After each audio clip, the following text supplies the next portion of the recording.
చాలా చక్కని ఉదాహరణలతోటి నిజ జీవితంలో ఎలా ఆలోచించాలో నేర్పిస్తున్నందుకు మీకు ధన్యవాదాలు తెలియజేస్తూ చివరి ప్రశ్న అడిగేందుకు ఆ విద్యార్థి సిద్ధంగా ఉన్నారు. వాడిని మాట్లాడవలసిందిగా కోరుతున్నాం. గౌరవనీయులైన విద్యాశాఖ మంత్రి గారికి నా నమస్కారం. సార్, నా పేరు నాగశరణ్యాదేవి. నేను Andhrakesari Tanguturi Prakasam Pantulu municipal corporation high స్కూల్లో 10వ తరగతి చదువుతున్నాను. సార్, సినిమా సోషల్ మీడియాలలో అసభ్యకర ప్రవర్తనలు, ముఖ్యంగా మహిళలపై అనుచిత వ్యాఖ్యలు చేసేవారిపై ఏవైనా చర్యలు తీసుకుంటారా సార్?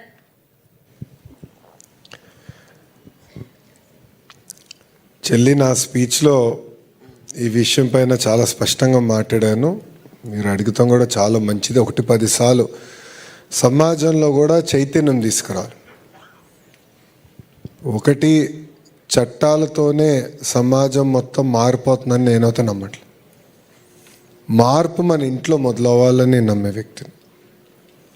అందుకే నేను తెలుగు భాష వాడక పదాలు కొన్ని ఉన్నాయి, దానికి మనందరం ఫుల్ స్టాప్ పెట్టాలి, మన ఇంట్లోనే మనం వాడటం మానేయాలని నేను చెప్పిన కారణం అది. నేను ఇప్పటికే అనేక సార్లు చర్చించాం, ప్రభుత్వంలో కూడా మాట్లాడాం, క్యాబినెట్ మీటింగ్లో డిస్కస్ చేశాం. సినిమా ఇది డైరెక్టర్స్తో కూడా మారటం జరుగుతుంది. ఎందుకంటే cinema is a medium of change. మంచి అవ్వచ్చు, చెడవచ్చు. కానీ ఆ మార్పుకి ఏంటంటే పాజిటివ్గా తీసుకెళ్లాలంటే సినిమాలో ఈ పదాలు కూడా వాడకూడదని నేను బలంగా నమ్ముతున్నా. దానిపైన నేను అనేక మార్లు పోరాడుతున్నా.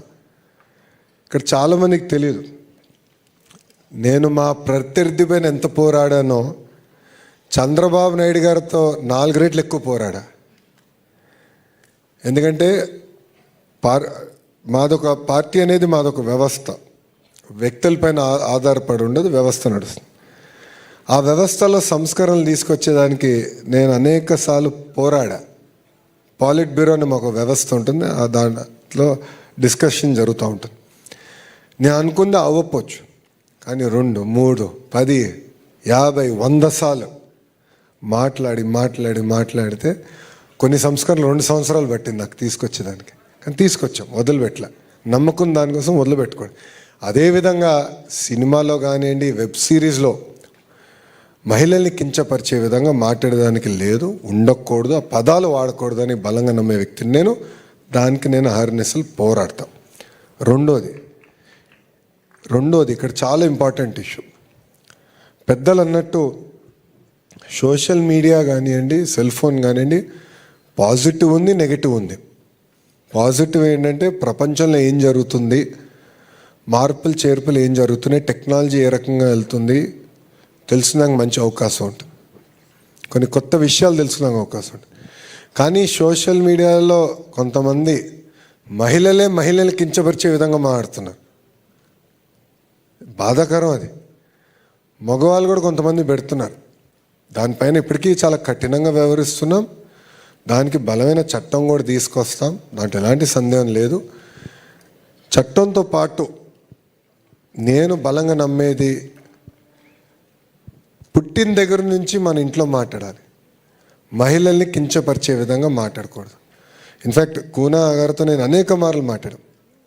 కేవలం ఇప్పుడు నైతిక విలువలపైన గురువు గారు రూపొందించిన పుస్తకాలు కేవలం పాఠశాలల్లోనే కాదు, ఇంజనీరింగ్, పీజీ, పిహెచ్డి చదివే పిల్లలు కూడా, పిహెచ్డి చేస్తున్న పిల్లలు కూడా కంపల్సరీ వాళ్ళు తెలుసుకోవాలి. అది ఎంగ్రేన్ చేయాలి. ఇప్పుడు నేనున్న చట్టాలు చూసి కాదు నేను మహిళలను గౌరవించాను. మా ఇంట్లో మాకు నేర్పించారు.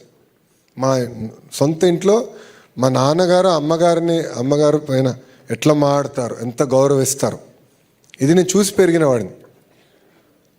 సో నరనరాల నాది అదే ఉంటుంది, అదే బ్లడ్. సో ఇది ఒక పక్కన చట్టాలు, ఇంకో పక్కన ఇంట్లో కూడా పాఠాలతో పాటు ఇంట్లో కూడా ఎట్లా ఉండాలి, మహిళల పట్ల ఎలా ప్రవర్తించాలనేది మేము బలంగా తీసుకెళ్లాలనే ఆలోచనలో ప్రభుత్వం ఉంది. థ్యాంక్ యూ చెల్లి. Thank you sir. ఇంతటితో ప్రశ్నోత్తరావళి ముగిసింది.